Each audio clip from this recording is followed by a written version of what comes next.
presento a Juan Chambó. Es un amigo chileno al que conozco desde hace muchísimos años. Pues fácilmente 30 y algo. Sí. En una reunión, él es humanista, como yo, siloísta, y bueno, aprovechando que está aquí en Madrid, pues se presentó su libro en la Feria del Libro, que le estuvo firmando. Más le pedí a mi amiga Pilar Manzanares. Cántalo, Pilar. ¿Qué me has dicho? Que cuente. Si tú me dices, ven, lo dejo todo. Pero dime, ven, que aquí estoy. Y ven y lo dices. Queríamos presentar el libro de Juan, que es muy bonito de portada y también es muy lindo por dentro. Es un esfuerzo, como yo lo interpreto, de mover conciencias. Es un hombre, Juan Chambó, que creo que está poseído por las palabras, por la literatura y por las letras, porque según cuentan, desde la adolescencia necesitabas, no sé si sujetar la experiencia o utilizar las palabras como un método de descubrimiento. Para mí lo es, ¿eh? Para mí la literatura es un método de descubrimiento, pero haberlo descubierto desde la adolescencia me parece también una suerte y seguramente no lo ha dejado porque tiene una obra bastante extensa de ensayo, poesía y novela. Esta novela no es la última. En cuanto a la obra, a su criatura, pues yo creo que ha hecho un órdago a la grande. Lo digo en metáfora de cartas, ¿no? Porque, claro, en la literatura siempre, bueno, en la novela siempre se produce una especie de, a ver cómo lo digo, de doble lectura. Por un lado la historia que nos cuentan y por otro lado la historia que hay que descubrir, lo que de verdad nos quieren contar, o colar, ¿no? Eso como queramos. Entonces, primero pensé que el protagonista era el viajero algo despistado, un periodista que, bueno, está en un momento de crisis vital y va buscando el reportaje de su vida, que esto al parecer primero fue un cuento corto, después fue un cuento mediano y luego se convirtió en una novela, ¿no es verdad? ¿Cómo es eso de Brucker? Es que yo tengo poderes que no voy a confesar aquí. Así tal cual. Y entonces me di cuenta, después de terminar la novela, que realmente el protagonista no era este viajero. Yo descubrí que habías colocado al mundo, con esa alegoría que nombras, no dices el mundo, dices el circo, y habías convertido el circo en el protagonista, en el verdadero protagonista de la novela. Y en torno al circo van apareciendo los personajes que son como, digamos, procesos de iniciación vital. Lo que suponen los payasos, lo que suponen los domadores, lo que supone los trapecistas. Los trapecistas, vamos, con lo que a mí me gusta subirme las escaleras. Ahora estoy perdida después de leer esto, para saber qué haré. Entonces,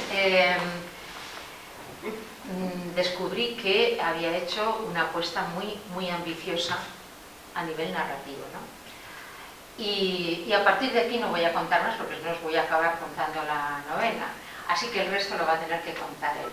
Yo en primer lugar, eso antes de nada, quería preguntarle, porque si se me escapa me voy a ir muy inquieta, es que es una narración en primera persona, y la narración en primera persona desde luego aproxima mucho al lector la escritura, pero para el autor ofrece mucha dificultad. Es una dificultad de perspectiva, porque a ver cómo enfocas bien la situación si la tienes en ti a la hora de narrar. Para mí, esa es una de las preguntas que quería hacerte. Si narrar en primera persona te ha facilitado o te ha supeditado mucho a lo autobiográfico. Eso sería pues uno de los riesgos, ¿no? Sí, claro. Así que... Y contesto eso. Sí, correcto. A ver, hay... con respecto a lo que tú dices, contestando un poquito lo anterior, es cierto, hay una doble lectura absoluta. No sé si va por el lado de la interpretación tuya, pero en realidad hay una clave. Eso para la novela entera es clave. Y la otra cosa que planteas tú con respecto a si acaso favorece o entorpece el escribir en primera persona, esta novela tenía que escribir en primera persona, no tanto porque fuera autobiográfica, sino que porque me permitía el desarrollo de lo que le pasaba a una persona al entrar en este circo que es un circo alegórico. Pero también es la dificultad, y es una dificultad no menor, poder ir dándole cuenta al lector de la transformación que va surgiendo el personaje, porque eso en definitiva es lo más importante. Y eso no es fácil. Porque no se podía haber quedado con el periodista enredado, qué sé yo, hasta el final. Entonces la idea es que ese periodista vaya teniendo una secuencia en su vida interior, pero que se vaya desarrollando literariamente. Entonces me facilitó, pero es también una camisa de fuerza que puse. Sí. Pues supone un reto bastante difícil. A mí me ha llamado la atención preguntas de las que surgen en el libro, como por ejemplo, ¿hasta dónde quiere uno llegar? ¿Con lo que uno escribe o con qué? Con lo que uno escribe y con lo que uno vive, porque estamos hablando de dos planos.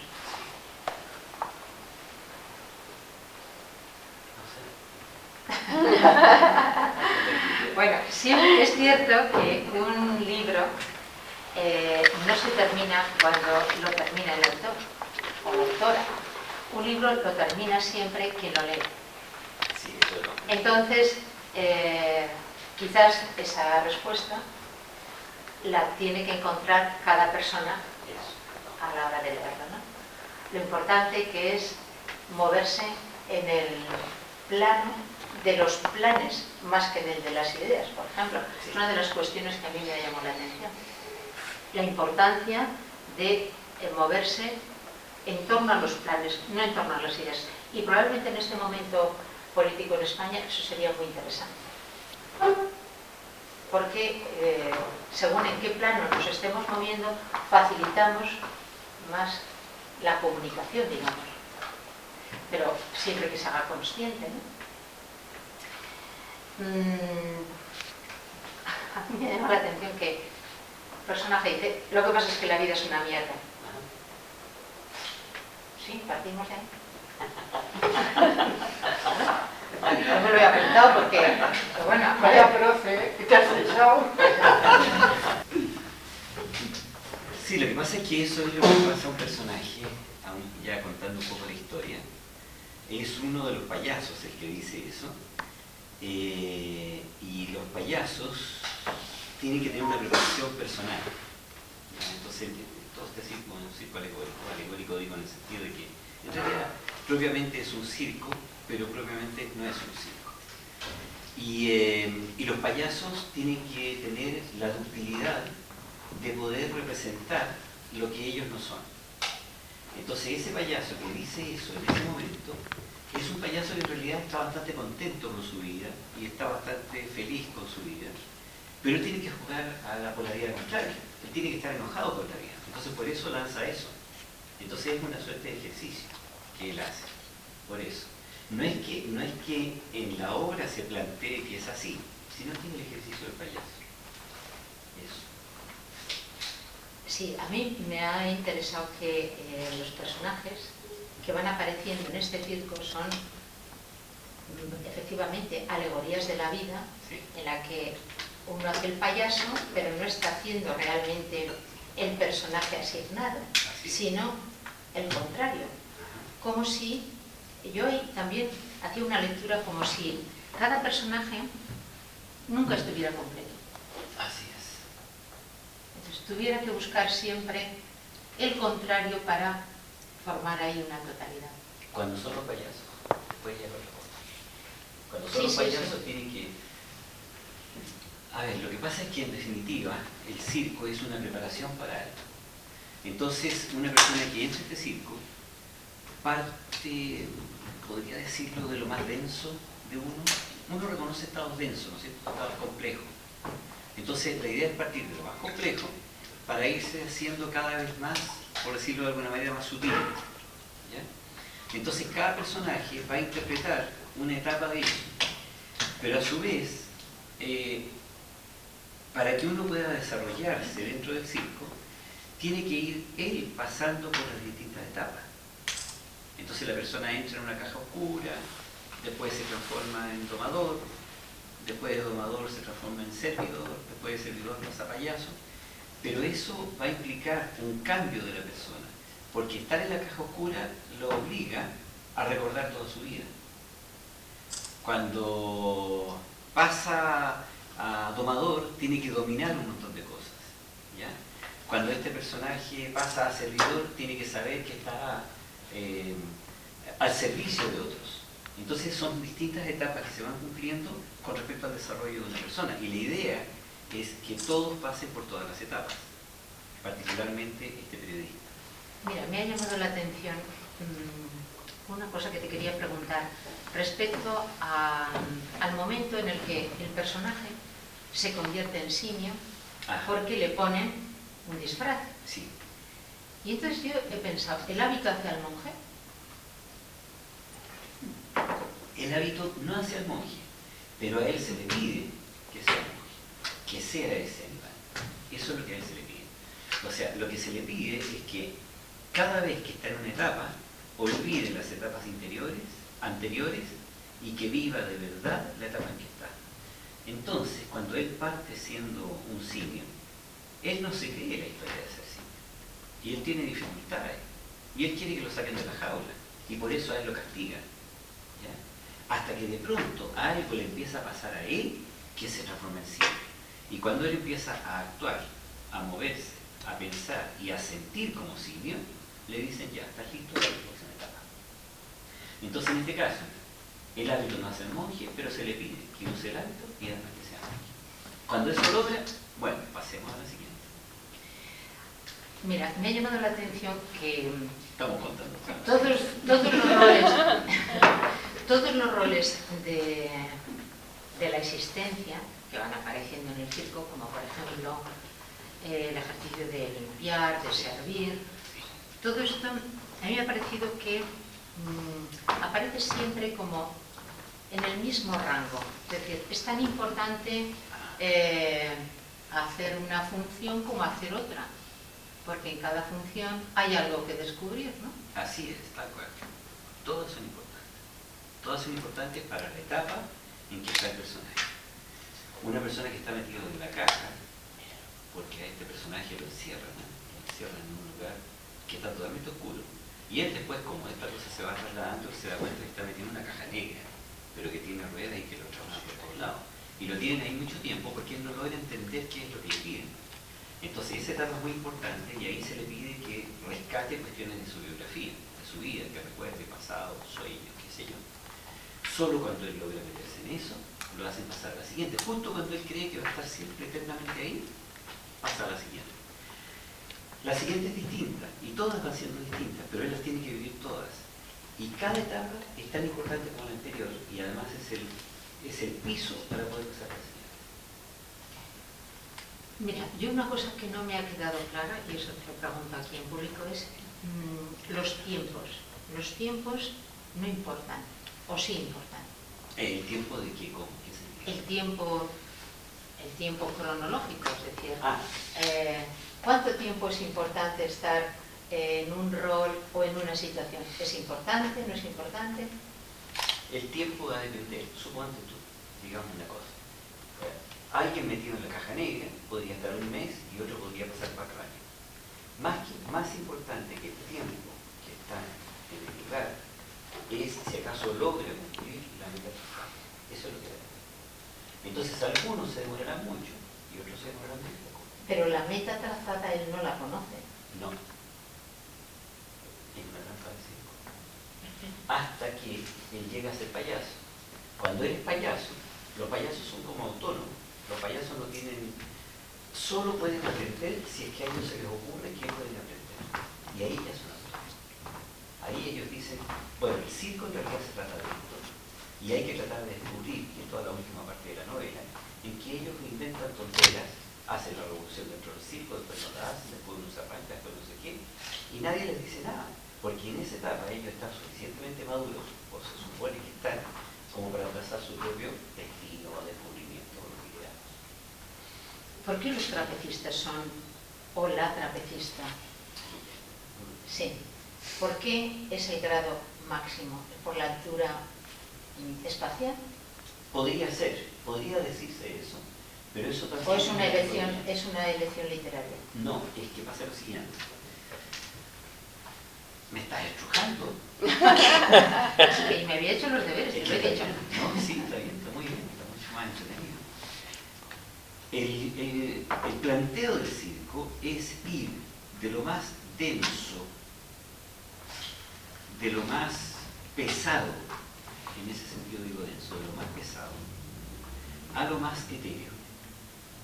Entonces, si nosotros vamos viendo cómo están construidos los pasos por los cuales deben pasar los personajes, están construidos justamente de esa manera, de ir de lo más denso a lo más etéreo, más espiritual, más, no sé, por llamarle de alguna manera. Entonces resulta que nos encontramos con que los malabaristas están trabajando, porque ahí también está la definición que significa ser malabarista. Los malabaristas están trabajando con algunos elementos que son mucho más etéreos o espirituales, porque está la clave de lo que tienen que conseguir los malabaristas, que de repente, simbólicamente o poéticamente se dice, de pronto lanzan una pelota hacia arriba y no vuelven nunca más para abajo, a ese nivel, o sea, estamos en los espacios altos. Entonces, y ellos son mucho más etéreos que los payasos. Pero la trapecista es mucho más que los malabaristas, porque ella se mueve ahí arriba, entonces lo podemos tomar como una alegoría de que vamos hacia las alturas, pero a mí lo que me interesaba es de lo denso a lo más etéreo que puede existir en un ser humano. Bueno, yo quería leer algún fragmento para abrir el apetito de quienes lo van a leer después. Dice, si eres listo, avanzas, y tú has demostrado serlo. Otros han quedado pegados, llegan a animales apenas, se van luego. Hay quienes siguen a domadores y quedan ahí. Por lo menos aprenden un oficio. No ascienden, no pasan más allá, nunca descubren de qué se trata lo nuestro. Doman a cuanto insecto, bicho o animal se les pone. Aprenden algunas leyes, pero manifiestan un profundo desinterés por avanzar.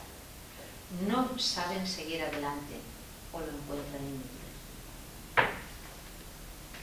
Ahí está la clave.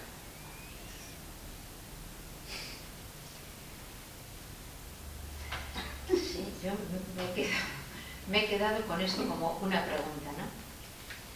En otro momento también dices, el circo había dejado de ser una aventura para transformarse en una necesidad, teniendo en cuenta que el circo es el mundo. Y hoy en el destino.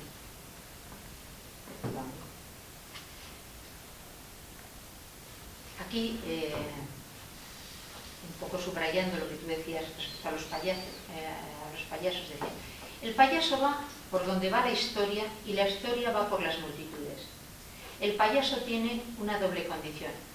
Acude donde están los grupos, aunque permanece solo en la tarea. Ayuda a los demás a que entiendan que las cosas puedan ser diferentes. Yo aquí pensaba que los payasos eran como una distracción. Es decir, están como bromeando con cosas muy serias, pero realmente no calan en el sentido de las cosas. Mientras que un malabarista, por ejemplo, un domador, tiene que tener muy aprendido el oficio, porque es que si no, el oficio, la atención, sobre todo si no, se está jugando la vida. No se está jugando el éxito o el fracaso, sino se está jugando algo mucho más serio. Claro. Lo que pasa es que ahí es donde te digo que cada etapa tiene su cosa. El domador, si tú te fijas, dice principalmente lo que hay que manejar es la atención. Entonces dice, si no manejas la atención, una araña te puede matar, ¿no es cierto? Entonces ahí estamos trabajando con la atención. Y el payaso, porque a todo esto sabemos todo lo que puede implicar el circo, sabemos que podemos llegar a a malabaristas, a trapecistas, pero la novela se detiene en el payaso. Llegó hasta ahí. ¿Ya? ¿Será porque yo llegué hasta payaso? ¿Ya? Puede ser. Se detiene en el payaso. Pero el payaso es el que tiene, de todos los pasos anteriores, es el que tiene más libertad. Pero por eso mismo es el que más se pierde. ¿Te das cuenta de la cantidad de cosas que tiene? Y en realidad son 4 o 5 que llegan a payaso, pero ninguno de ellos nunca actúa. Porque lo que interesa a ellos, lo que se les está pidiendo, es que ellos sean lo suficientemente desarrollados como para que tracen su futuro. Bueno, yo creo que a lo mejor quieren preguntar para no aburrirles tanto con esta... sí. Mira, otra cosa que quería leer, dice, ¿es importante el circo para ti? Por supuesto. ¿A qué se parece? A un viaje. Un viaje al centro de algo, al centro de todo. Bien, astuto, brillante. Este tipo es un genio, un poeta. Nuevamente se mojaba.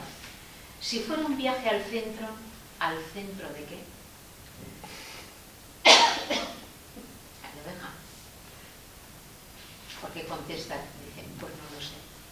Yo creo que esa respuesta ya es muy personal, ¿no?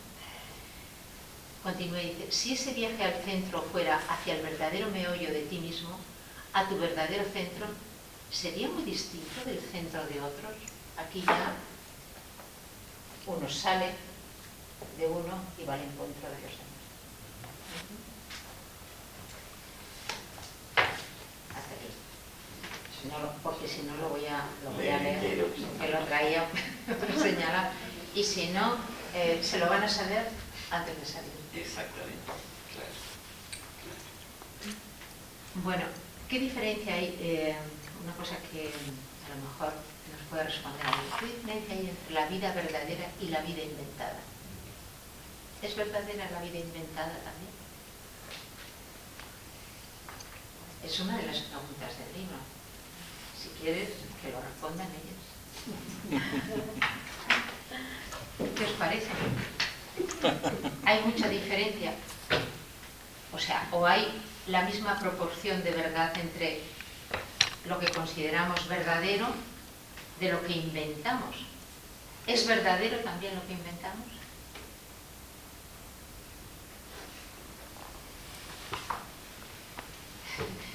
Cabeceáis, pero... Yo diría que desde el punto de vista psicológico da lo mismo uno que lo otro. O sea, para la psicología, psicológicamente son tan verdaderos lo uno como lo otro. El impacto que produce en la mente, lo que tú ves, que consideras que es verdadero, es tan verdadero como aquel que fantasea y cree que vive en esa realidad. Porque las dos cosas son fantasías. Porque el que vive lo real está fantaseando, porque no sabe lo que le está pasando. ¿Pero qué es lo real? Quiero decir, estoy refiriéndome a lo que decía él, lo más denso, es decir, lo palpable, lo tocable, que creemos que esa es la realidad. Por ejemplo, creemos ahora que estamos aquí voluntariamente, que estamos aquí no sé qué, pero si empezamos a ver, a lo mejor no es ni tan voluntario ni tan libre, pero creemos que es así. Entonces, desde esa óptica, digo, que es para mí sí que es psicológicamente real, aunque sea fantasía. Esa es una de las preguntas que cuando, bueno, del vértigo, que yo experimento por lo menos, no sé, me imagino que es bastante extrapolable, cuando se construye una novela, se construye desde la realidad y desde la ficción, pero una vez que está construida es algo real, es un mundo real. Pero ¿de qué realidad hablamos?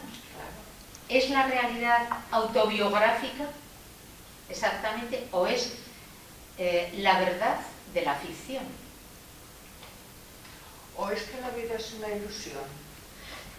Pues sí, eso Que ya no lo digo yo, que no me lo invento yo, que O ya es, está dicho. o es que la vida es sueño y todos los sueños Suele son. ser. Sí. Oye, ¿por qué no le hacéis algo más a nivel de gente poco avezada en la filosofía, en la literatura, y me entran ganas de comprar el libro? Porque si lo compro y no lo voy a leer porque no lo voy a entender, hacerlo un poquito más aperitivo. Es que yo creo, Cristelia, que el libro plantea una serie de preguntas que las lanza al lector a través de todo el camino de los personajes. Entonces, las personas al leerlo no están leyendo las preguntas que el autor hace a los personajes, sino que directamente pasan al lector. Entonces, al leerlo, tú te puedes hacer esas mismas preguntas. Yo se las hacía a él porque tenemos la oportunidad de tenerlo ahí, aquí como el artífice, ¿no? Pero realmente son preguntas que no necesitan una traducción, porque te las hace a ti como lectora. Esa es la clave. Ahora, yo te cuento que se puede hacer toda una interpretación de la novela, pero la novela es la novela de un circo. Y desde ese punto de vista es una novela entretenida. Tú puedes leer un circo y en realidad un circo. Lo que pasa es que es un circo un poco extraño. ¿A quién para entrar en un circo lo van a encerrar en un carromato? Y le van a decir, pero recuerda. Y claro, él va recordando cosas divertidas, ¿no es cierto? De repente por ahí le dicen, bueno, ¿estás muy aburrido? Sí, estoy un poco aburrido, ¿cuándo voy a salir de aquí? Mira, en la cajuela, porque él lo alimentaba con una cajuela, en la cajuela te hemos dejado un compañero. Y él abre y salta una cosa que él no ve porque él está en la oscuridad total. Entonces le dice, ¿y qué cosa me echaron? Un ratón. Un ratón, y el tipo se desespera. De eso se trata, un ratón. Bueno, pasan muchas cosas con el famoso ratón, que él está en un lado y el ratón está en el otro, qué sé yo, y de repente el ratón se mueve, entonces él se asusta y se trata de correr, qué sé yo. Toda una cosa así. Eso es entretenido, porque además, cuando le abres la cajuela y lo dejan libre al gallo que está el payaso, no, dice no es payaso, al que está encerrado en este carro, lo primero que salta es un hermoso conejo blanco. Lo han estado engañando todo el tiempo. En realidad de eso se trata la novela. Que puede tener otra lectura, tiene otra lectura, pero uno se entretiene mucho. Porque es eso, es música. Raro, pero sí, cuál es. Lo del loco, por ejemplo, porque claro, el título del libro ya coloca en la vista el circo, el loco y lo demás. ¿Por qué él quiere llamarse loco? El personaje al final elige el nombre de el loco. No lo elige, se lo ponen los otros payasos. Los otros payasos le dicen, mira, eres tan ordenadito, tan limpiecito, tan todo, no es autobiográfico por si acaso, que tenemos que encontrar un personaje que sea distinto, o sea, tú tendrías que actuar como un personaje distinto. Entonces, claro, usted es súper bien loco, porque eres tan no sé qué, que si pudieras ser un loco, habrías conseguido romper un poco las cosas estas tan empaquetadas. Entonces, por eso a él le... Entonces, él trata en todo momento de actuar alocadamente. No le resulta mucho hasta que le empieza a resultar. Pero eso, como hacer otra cosa, es como que alguien te mirara de pronto de fuera y te diría y te dijera, por ejemplo, oye, no sé, pues eres demasiado extrovertido y tienes que reflexionar un poco. Entonces te ponen como nombre el filósofo. Y él tiene que empezar a meterse un poco dentro y le cuesta, porque es una persona acelerada, porque no es una historia. Entonces no es que él haya elegido el loco, sino que le ponen como condición que él aprenda eso. Como condición que aprenda eso. Cuando loco es algo muy temido.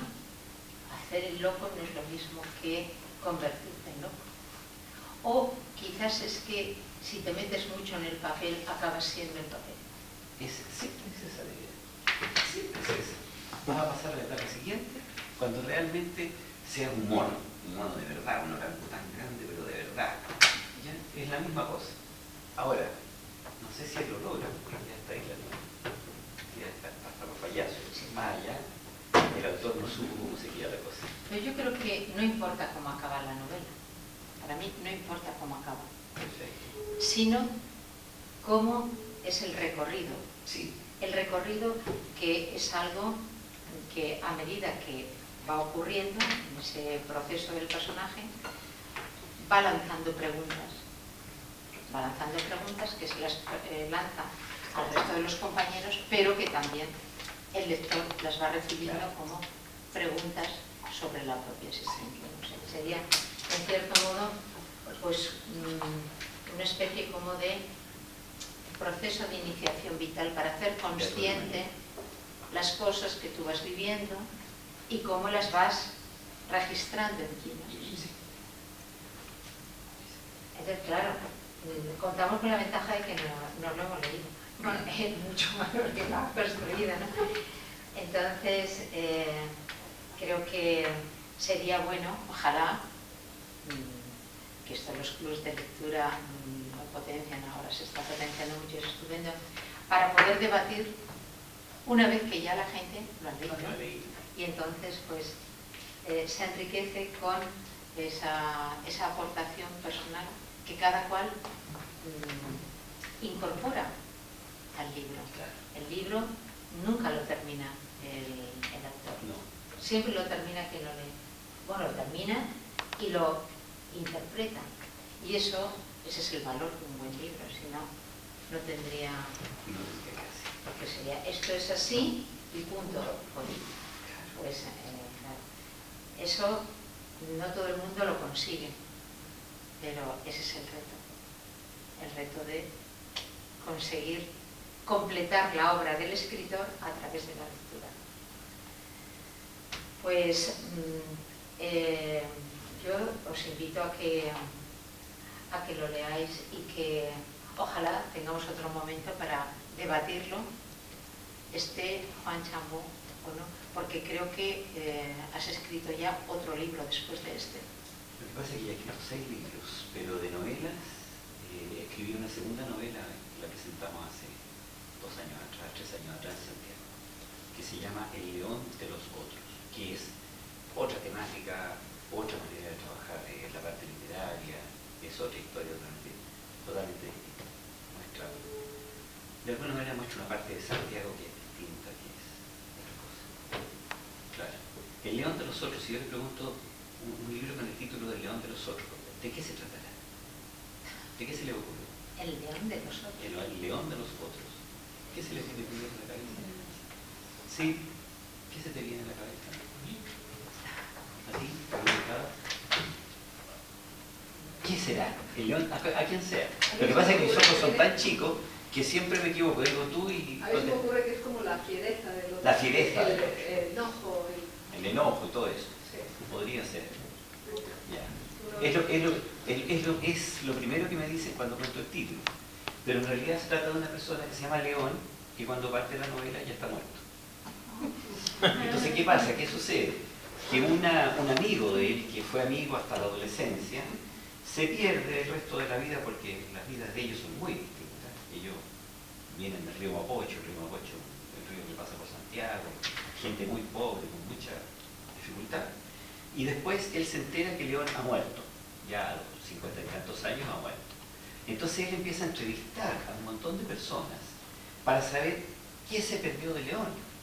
Entonces habla con la hermana, habla con un amante, habla con un amigo, habla con otro amigo, habla con otro amante. Tampoco es metafísica.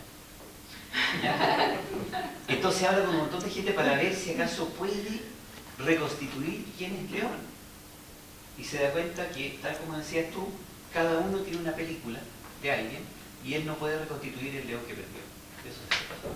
O sea, un tratamiento totalmente distinto, absolutamente distinto. Dime una cosa, ya que dices, es otra película completamente distinta, que nos hemos quedado a medias.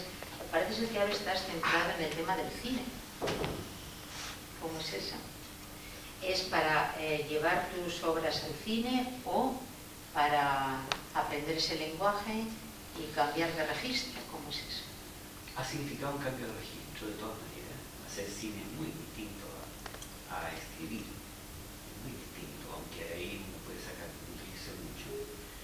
Pero también yo te diría que por ahí del año 2006 yo hice ahí una pruebita de 3 minutos y medio, una cosa muy divertida.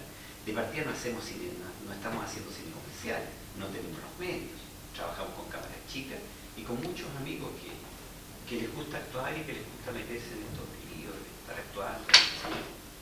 Pero mira, hablando entre nosotros, esto partió en el año 2010, cuando hay una persona que mencionaste tú, que es muy importante para mí, que es Silo. Yo levanté ese videíto del año 2006 y él me contesta de inmediato, necesitamos mucho más de esto. Entonces empieza a variar mi vida y de ahí hemos sacado varias películas, algunas largas de 40 y tantos minutos que son 500 tomas, cuántas tomas. Entonces de ahí empezó a variar. Y algunas cortitas de minuto y medio. Y ahí empezó a variar todo. Entonces teníamos la dificultad de que no sabíamos hacer guión, aprendimos a medias. No sabíamos dirigir, aprendimos a medias. No había quien editara, aprendimos a medias. Y ahí fuimos sacando una, que por el momento las hemos tirado todas a YouTube, tantos medios. O sea, si ustedes ponen YouTube igual en Juan Champó, se van a desplegar una serie de películas que hemos estado haciendo. Es una forma... Eso no distrae. O sea, para mí, personalmente, el oficio de escribir requiere pues una serie de condiciones de recogimiento, de tiempo sin medida, ¿eh? Sí. Y sin embargo yo tengo la impresión como que el cine es algo como más exterior, ¿no? Salvo el guión, la construcción del guión. Pero toda la parafernalia de construir una escena en cine, para mí me parece que tiene más alboroto, digamos. Tiene harto alboroto. Harto, o sea, hacer una toma de repente implica 3 horas de preparación para 1 minuto de película. Un poco así, que la que es muy entretenida también por otro lado. Pero yo diría que son cosas distintas. Hablábamos hace poco de la poesía, ¿no es cierto? Y cuando escribo poemas es un tiempo y es una cosa totalmente distinta a cuando escribo novela.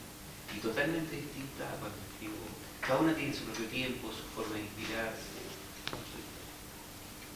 Bueno, te voy a hacer una pregunta indiscreta. ¿Cuánto tiempo tardaste en hacer esta novela? Ya sé que da lo mismo después, el tiempo que se le dedique, pero es por curiosidad. Lo que pasa es que tú tuviste mucha razón cuando te digo de qué partió esto. Esto partió por un cuento de 3 páginas, de 2 páginas y media. Un cuento. Yo escribía muchos cuentos, nunca publicaba, y ahí quedó escondido. 8 años después, vuelvo a tomar el cuento y digo, este cuento que terminó en un cuento de 21 páginas. 21 páginas. 8 años. Recuerdo que después pasaron de ahí, pasaron unos 5 años. Y terminó una novela de 100 páginas. Y después pasó mucho tiempo. Yo había editado otras cosas. Ya había editado otras cosas. Pasó mucho tiempo y ahí terminó la novela de 230 y tantas páginas que presentamos en Santiago el año 2000. O sea, es como si te hubiera ido pidiendo más el texto. Es como que yo de pronto me doy cuenta que le falta, que podría sacársele más. ¿O antes de ponerte a escribir? Para el momento de escribir. Hay veces... Mira, la segunda novela partió con una frase. Yo desperté de pronto con una frase. Que se acabe luego esta farsa, dijo el tío León cuando se iba a morir, o cuando estaba muriendo. Y yo dije, ¿qué esta frase en mi vida despertando? A lo mejor tiene que ver con un sueño que lo perdí, no tengo idea. Y se me quedó la frase. Y la dejé semanas. Y de pronto dije, no, esta cosa, porque me daba vueltas, entonces dije, esto lo tengo que escribir. Y escribí la página, una página en blanco, y esa primera frase. Mucho tiempo después, desordenado, mucho tiempo después, bueno, si hay un tío león, es que hay un sobrino y hay un león. ¿Qué habrá pasado con el sobrino? ¿Y cómo será león? Y escribí un par de cositas. Y de a poco se empieza a desplegar. Y de repente digo, esto tiene que ser solo entrevistas. Entonces está un personaje que no aparece al comienzo, que aparece después, y está todo, ni siquiera los capítulos, sino que casi cada página es una entrevista a personajes distintos en distintos momentos. ¿Ya? Yo te entrevisto a ti, tú conociste a León, y te digo, oye, tú eras amiga de León cuando eras chiquito, jugaba al lado del Coche. Pero después te vuelvo a entrevistar, 20 páginas, y después te vuelvo a entrevistar, y está construido así de esa manera. ¿Cómo pude? Es absolutamente de tiempo, de Pues esta novela no es un puzzle. No. Esta está muy bien organizada en torno a la carpa y en torno a todos los itinerarios. El no viaje, a mí me llamó la atención ese concepto, el no viaje. Nos hemos puesto en marcha y esto es un no viaje. ¿Eso qué significa? Paradójico. Bueno, sí. ¿En qué etapa está? Estamos en la etapa de los payasos. ¿Qué le pasa a los payasos? Los payasos no tienen idea cómo entrar la cosa. Porque antes les enseñaban, si usted quiere ser domador, métase aquí en la jaula de los tigres. ¿Ah? Si usted es mono, sea mono de verdad, te dicen. Y de pronto el payaso no es nada. Entonces ellos empiezan a sacar ideas, a elucubrar. Bueno, ¿qué será ahora esta cuestión? Entonces de repente a todos se les ocurre un viaje. Y resulta que, como no se mueve el circo durante meses a ninguna parte, es un no viaje porque no va a ninguna parte. Pero internamente el no viaje tiene que ver con ¿hay viaje o no hay viaje? Ahí es como desaclarar. Es un viaje interno, ¿no? Ya, Por favor. sí, que nos hables un poquito de Silo, mensaje de Silo, me parece. ¿Nos cuentas algo? Yo te diría que para mí, si no nos salimos de lo literario, yo te diría que para mí ha sido una fuerte fuente de inspiración. Ha sido una fuente de inspiración. Y además yo te diría que él me proporcionó apoyos claves en momentos de mi creación. Momentos muy claves. Él me dijo cosas muy concretas. ¿Sabes? Y yo creo que es la persona sabia de este tiempo. Ya partió ya en el año 2010. Te diría que es la persona sabia, que muy poca gente conoce, que ojalá la conociera mucho más gente. Y además te diría que en el futuro la van a conocer mucho más. Porque su planteo tiene una validez enorme. Sin salirnos de lo literario, ¿no? Porque si nos salimos de lo literario empiezo a hablar otras cosas, pero yo te diría que para mí fue una gran fuente de inspiración. Y además un gran apoyo. Y si ya que nos metimos en tema, no implica que sea la única forma de leer la novela, pero las claves tienen que ver todo con la enseñanza de él. Pero lo puedes leer a alguien de afuera, lo puedes leer a alguien que no tenga nada que ver con el tema, y sin embargo va a entender perfectamente bien de qué se trata este cine. Eso es lo que te podría decir sin salirnos de la parte. ¿Tú crees que hay una gran crisis? Bueno, la crisis económica es la que se cacarea, ¿no? Pero hay al mismo tiempo una gran crisis espiritual a nivel mundial. Absolutamente. Yo diría que ese es el problema que tenemos en este momento. Todo lo que en lo que creíamos se está cayendo a pedazos. Y eso va llevando. Pero por otro lado también, yo entiendo que el ser humano está en una etapa de búsqueda como muy pocas veces en su historia ha estado. Porque finalmente, fíjate, por fin el mundo es uno. O sea, pasa algo en India y nos enteramos de inmediato. O sea, estamos sintiendo el planeta como una cosa. Entonces, esta gran crisis espiritual que vemos también está implicando una gran cantidad de cosas. Yo diría que es una paradoja, porque por un lado, efectivamente, lo espiritual está oculto, pero por otro lado, lo espiritual está surgiendo con gran fuerza. O sea, es como que se está buscando, ¿no? Es una caída de dos cosas, ¿no? Sí. Que son necesarias para poder avanzar. Y ese es el momento. Sí. ¿Qué otra cosa más le gustaría comentar, escuchar? Yo les cuento de inmediato una cosa que no me resultó mucho, pero esta diferencia de altura a mí me complica. O sea, tener una mesita, todos nosotros acá atrás, a mí me habría encantado que hubiéramos hecho un prueba y hubiéramos conversado ahí más cercanos. Eso me habría encantado. Pero como esta presentadora se leyó tan bien el tema, hizo tantas preguntas, no tuve tiempo para cortar y irnos para abajo. ¿Ya? Pero me habría encantado una cosa más coloquial. La culpa, ¿eh? Mira qué bien le ha venido para echarme la culpa. No, lo más mínimo. No me importa, que conste que no me importa, ¿eh? Preciosa. Culpas nada. Había muchas cosas de estas que yo no había visto. Entonces me parece muy interesante. Muy enriquecedor. Una pregunta. A ver. En la introducción viene una cita, ¿no? Que es: de los caminos cerrados, un Dios siempre encuentra la salida. Así es. Que además es la primera frase del libro. ¿Qué nos puedes decir eso? Mira, a ver, de verdad, yo no sé a quién se la escuché. Yo no sé si fue así, no tengo idea. Pero curiosamente la puse en Google, porque quiero saber de los caminos cerrados, porque además la encuentro preciosa. De los caminos cerrados, un Dios siempre encuentra la salida. Y la busco en Google y dice, en el libro de Juan Chambó, El Círculo Loco, lo demás, aparece enunciada. La palabra es una puntada con mucho hilo, que de los caminos cerrados solamente un Dios encuentra la salida. Entonces, ahí eso nos lleva a preguntarnos ¿qué es un Dios? ¿O dónde está? O la parte divina de cada ser humano para encontrar las salidas o las entradas. Por ahí nos estamos entendiendo. Si son caminos, tiene que haber salida, no pueden estar cerrados, es una contradicción. Bueno, si alguien los cierra, sí. Los caminos pueden estar abiertos hasta que alguien los cierra. Pero ya son estancos, ya es otra cosa. Ya no le llames camino. Pero en definitiva, quien encuentra la salida, cuando dice un Dios encuentra la salida, pero ese Dios no es un Dios alejado, sino que es cada ser humano que es capaz de encontrar, eso es, su parte divina en el sentido de el máximo desarrollo humano, ¿no? Por ahí va la cosa. Sí. Por ahí va. Esto es adivinar, adivinanza,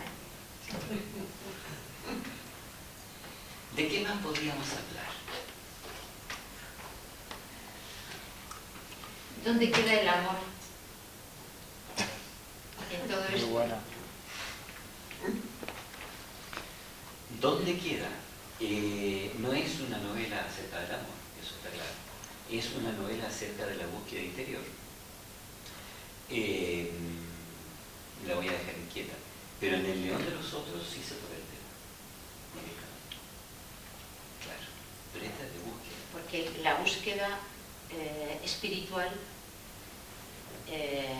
claro, a lo mejor realmente las dos novelas complementan un universo, ¿no? Sí. La búsqueda espiritual también tiene que ir acompañada, porque tus personajes comen. Sí, claro. Viven. Y, sí, y se mueven y hacen cosas, pero también tendrán que amar, ¿no? De todas maneras, indudable, pero eso no se muestra en esta. Pero ahí es un lío porque habría que ponerse de acuerdo en qué es amar. Uy, uy, uy. Entraríamos ya, o solamente nos referimos al amor físico, o nos referimos al amor Propio. propio. Propio. O sea, ¿sabes lo que quiero decir? Que es que lo del amor, Esto es un tema. a mí me parece que es fundamental el amor en la vida, pero no me estoy refiriendo al amor de pareja o al amor no, sino al amor en cualquier acto que yo lanzo al mundo. Puede ser con amor o puede ser con un desamor tremendo. O sea, el amor como buen trato tal vez, no sé. O sea, que entramos ya en una parte que también es espiritual. Porque el espíritu sin amor creo que no puede ser. Juan, hace un rato hablabas de la atención. Si Sí. no tienes atención, una araña te puede matar. Así es. ¿Eso puede ser autobiográfico? Puede ser autobiográfico. Mira, yo creo que esta novela no tiene ningún elemento autobiográfico. Eso no es posible. Pero particularmente el tema de la atención y de la araña, el tema de la atención es porque está dentro de los planteos. Está dentro de los planteos, o sea, si no hay atención, es muy difícil avanzar, a atender, que no estamos muy acostumbrados. Pero eso, yo te diría que si tú me dices esa cosa en particular autobiográfico, así como aparece ahí con una araña y todo, no aparece así como claramente. Pero sí un planteo de una novela que sin atención está difícil cualquier avance. Por eso él aprende, el tema de la atención lo aprende en el tercer estado, o sea, ni siquiera hemos avanzado mucho más. O le enseñan a que hay que atender. Menos mal que es de desarrollo espiritual. Si hubiera sido una novela erótica, esa pregunta es muy comprometida. Sobre todo para la familia, fíjate. Tú dices que uno vive interpretando, que no somos capaces de ver la realidad. Así es. Bueno, dicen los personajes. Tú no dices. No dijo nada. Tú no. No somos capaces de ver la realidad. No sé qué dirán los personajes un poco después de eso, pero yo creo que es muy difícil ver la realidad tal cual es.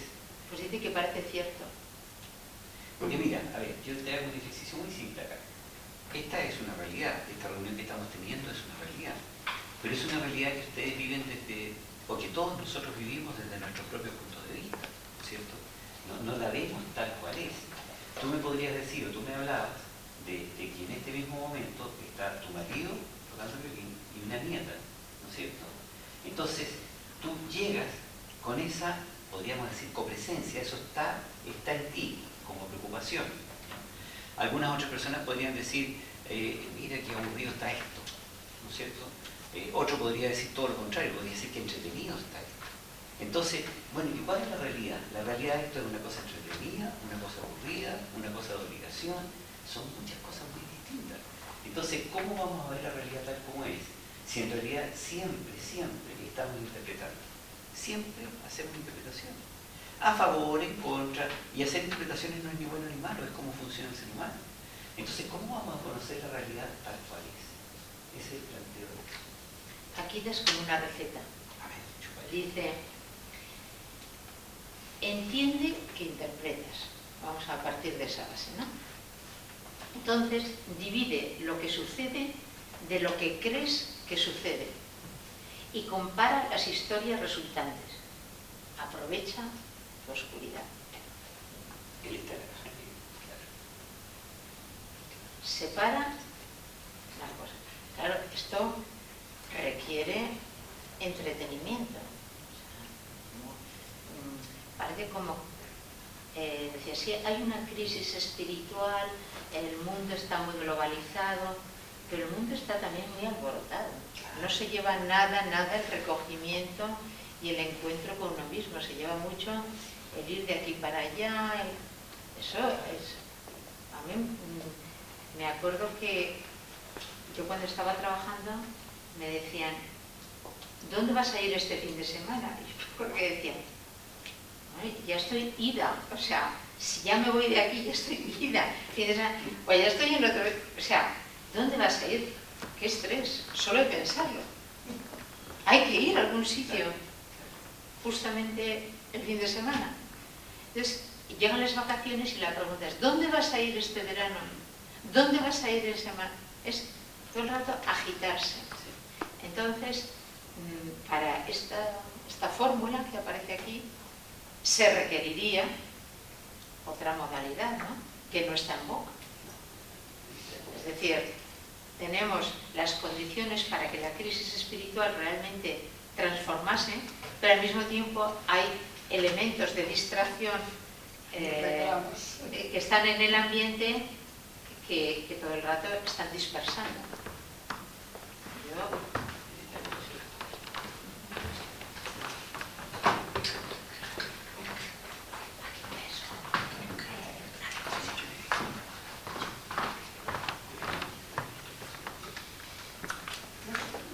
Bueno, yo es que no quiero seguir leyendo porque voy a leer el libro. Y es que creo que tiene también, o sea, para mí, te lo digo sinceramente, que yo que soy una especie de mística de la literatura, me parece que tiene bastante como libro de autoayuda, digamos, ¿no? ¿Sabes? Entonces, sería como, bueno, es perfectamente lícito, ¿no? O sea, servirse de las palabras para construir este mundo y para transmitirlo, ¿no? Entonces, bueno, yo entiendo que lo has logrado, está logrado de principio a fin, y que para mí esto que sea también un libro de autoayuda, para mí personalmente, es un poco traicionar la literatura, tal y como yo la entiendo. Es decir, bueno, lo explico porque yo quiero que la gente lo pille como sin darse cuenta. Sí, es que, Yo aquí veo que uno se da cuenta de lo que lee y las preguntas son muy directas y creo que puede ser muy útil para mucha gente. A mí me gusta que sea más disimulado. Más disimulado, ¿sabes? Como que el juego sea más al despiste. El juego literario sea más al despiste. Aquí no se equivoca nadie cuando lo lee. Eso tiene su valor a un nivel. Yo no voy a decir nada más. ¿Sí? Entonces, ahí está el libro. Hay una segunda edición, lo cual quiere decir que va calando en la gente que lo va leyendo y muchas veces el boca a boca pues es el mejor discurso publicitario, ¿no? Con lo cual yo os invito a que lo disfrutéis y que os sea de utilidad. Eso. Yo te agradezco muchísimo porque lo leíste muy acuciosamente. Y eso es para un autor lo que más puede pedir. Bueno, y eso también es una suerte tener la herramienta para poderse adentrar. O sea que te doy las gracias también a ti, en primer lugar, porque si no hay, es primero el huevo o la gallina. Primero la gallina, no va a salir el huevo. Claro, yo lo tengo claro.